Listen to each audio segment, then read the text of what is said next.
দেখুন, কাল অবধি ইডির আদালতে আবেদন কি ছিল? এক, গোটা ঘটনার সিবিআই তদন্ত করতে হবে, তাই সিবিআইকেও আদালতে পার্টি করা হয়েছে। দুই, কলকাতা পুলিশ এবং রাজ্য পুলিশ যে 4টে এফআইআর করেছে তার ওপর সর্বোচ্চ আদালতকে স্থগিতাদেশ দিতে হবে। কিন্তু আজ সকালে তৃতীয় আর একটা পিটিশন ইডি যোগ করেছে, ইতিমধ্যেই জানিয়ে আলোচনা হচ্ছে। সেটা হলো রাজ্য পুলিশের ডিজিপি, কলকাতার পুলিশ কমিশনার এবং ডিসি সাউথকে অবিলম্বে সাসপেন্ড করতে হবে এবং তাদের বিরুদ্ধে বিভাগীয় তদন্ত শুরু করতে হবে। এবং লক্ষণীয়, আজ যারা লাইভ স্ট্রিমিং খুব মন দিয়ে দেখেছেন তারা জানেন যে আজকের শুনানি শেষ হওয়ার পরেও ইডির আইনজীবী বারবার ওই তৃতীয় মামলাটা যাতে আগামীকাল শোনা হয় সেই জন্য আবেদন করে যাচ্ছিলেন। সলিলদা, আমার পরের বক্তা সলিল ভট্টাচার্যের কাছে আসবো যে এই লড়াইয়ে পুলিশের শীর্ষ কর্তারাও কি ক্রমশ গভীরভাবে জড়িয়ে যাচ্ছেন? না, জড়িয়ে যাচ্ছেন না, জড়িয়ে গেছেন। ওরা তাদের জড়ানো হয়েছে। দেখো, ইডি একটা সেন্ট্রাল এজেন্সি এবং অ্যাজ পার সোভারেন অ্যাক্ট তারা এখানে মানি ট্রেলের তদন্ত করতে এসছে। মাননীয় মুখ্যমন্ত্রী, দেখো, উনি একজন সাংবিধানিক প্রধান আমাদের এই প্রদেশের, পশ্চিমবঙ্গের, এবং উনি এই সাংবিধানিক প্রধানের হয়ে সমস্ত রাজ্য প্রশাসনকে, পুলিশ প্রশাসনকে, ল এনফোর্সিং এজেন্ট যা যা আছে সবাইকে একসঙ্গে ফাঁসালেন কিন্তু আজকে। এবং আজকে দেখো, যে সওয়াল হয়েছে প্রায় 2.5 ঘন্টা ধরে, তার মধ্যে কিন্তু কপিল সিব্বলকে পরিষ্কার একটা সময় শুনানির সময় জাস্টিস বলেছেন যে আপনার মুখের কথা আমাদের মুখে বসাবার চেষ্টা করবেন না। তারা একটা সরকারি অনুমোদন নিয়ে নিজেদের আইডেন্টিটি জানিয়ে তারা ওখানে একটা তদন্ত করছিল, মানি ট্রেলের তদন্ত করছিল, একটা দুর্নীতি তদন্ত করছিল। এবং তুমি জানো, এই যে পিএমএলএ অ্যাক্ট, এর বাইরে কিন্তু তারা যেতে পারবে না। সুতরাং পিএমএলএ অ্যাক্টের উপরে যা যা কাগজ তাদের সংরক্ষণ করা দরকার সেইগুলো তারা পেরুস করছিল। তুমি বললে 6:30 থেকে 11:30 অবধি কী করছিল, 11টার সময় জানানো হলো লোকাল পুলিশকে। আগে তো তারা দেখছে, তারা ওখানে প্রবেশ করেছে, প্রবেশ করে সমস্ত কাগজপত্র একত্রিত করে তারা যখন পেরুস করছে, একটার পর একটা এভিডেন্স কালেক্ট করছে, তারা কিন্তু সংরক্ষণ করেনি। এবং সবচাইতে বড় কথা, সেই সময় এই যে মুখ্যমন্ত্রীর এই যে রাজ্য প্রশাসনকে এবং entire law enforcing agency top to bottom সবাইকে নিয়ে প্রবেশ করা, এটা অনধিকার প্রবেশখানা করা নয়, এটা হচ্ছে ক্রিমিনাল ট্রেসপাস। প্রথমেই ক্রিমিনাল ট্রেসপাস। তুমি বলবে যে তাহলে ইডি অত পুলিশ বাহিনী, অত সেন্ট্রাল ফোর্স নিয়ে কি করছিল? আমি বলবো হ্যাঁ, তুমি হেমন্ত সোরেনের কথা বলতে পারো, তুমি অরবিন্দ কেজরিওয়ালের কথা বলতে পারো, কিন্তু তোমার মাথায় রাখা দরকার যে মাননীয় মুখ্যমন্ত্রী পশ্চিমবাংলার একজন মহিলা, একজন নারী, এবং তার ট্র্যাক রেকর্ডও তুমি ভালো করে জানো।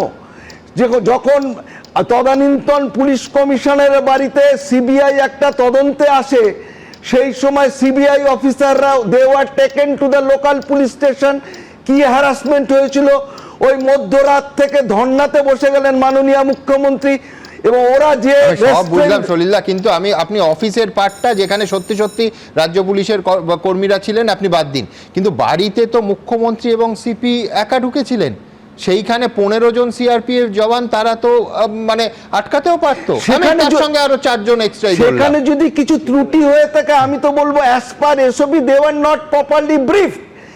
এবং তাদের এবং আইন মেনে রেপ হচ্ছে, প্রপারলি ব্রিফ আমাকে কে করবে? আমি বলছি, আর সন্দেশখালির পরে ইডিরও তো জানা উচিত, এবং তারা সেইভাবেই তারা করে যে সন্দেশখালিতে আক্রান্ত হওয়ার পরে এই রাজ্যের কোনো রেড যে তাদের পক্ষে কেকওয়াক না হতে পারে, এটা মানে বলার জন্য, অনুমান করার জন্য তো বিশেষজ্ঞ হতে হয় না। সুমন, তুমি কখনো কল্পনাতে could you dream of this, যে একটা রাজ্যের মুখ্যমন্ত্রী সেখানে Lashkar, police commissioner, DG and IGP and IPS officer, EPS, কেন স্বপ্ন মানে এই দুঃস্বপ্ন বা স্বপ্ন কেন দেখতে পারবো না? 2019-এ কি হয়েছিল?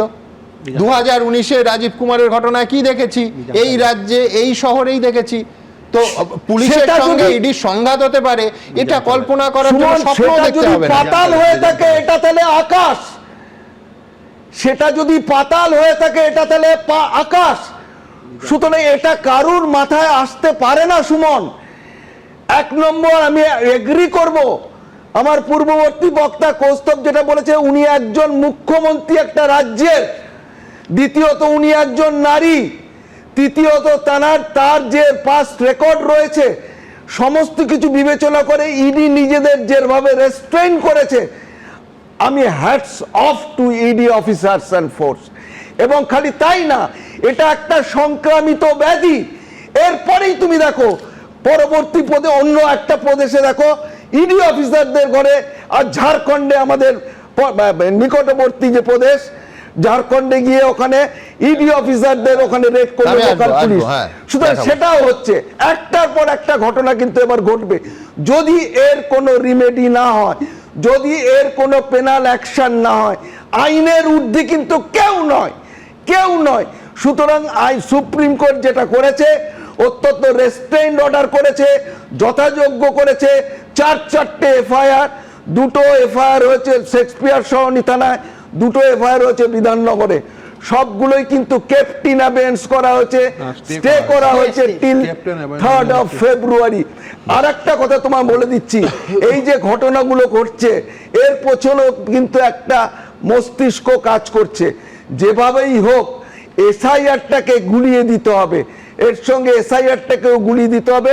এবং সবচাইতে বড় কথা, এই প্রতীক জৈন আজকে কিন্তু সাইলেন্ট। এই কারণে সাইলেন্ট, কারণ মানি ট্রেলের যে ঘটনা, সেই ঘটনা কিন্তু যথাযথ এবং তার কিন্তু সূত্র ধরেই এখানে তদন্ত হচ্ছিল।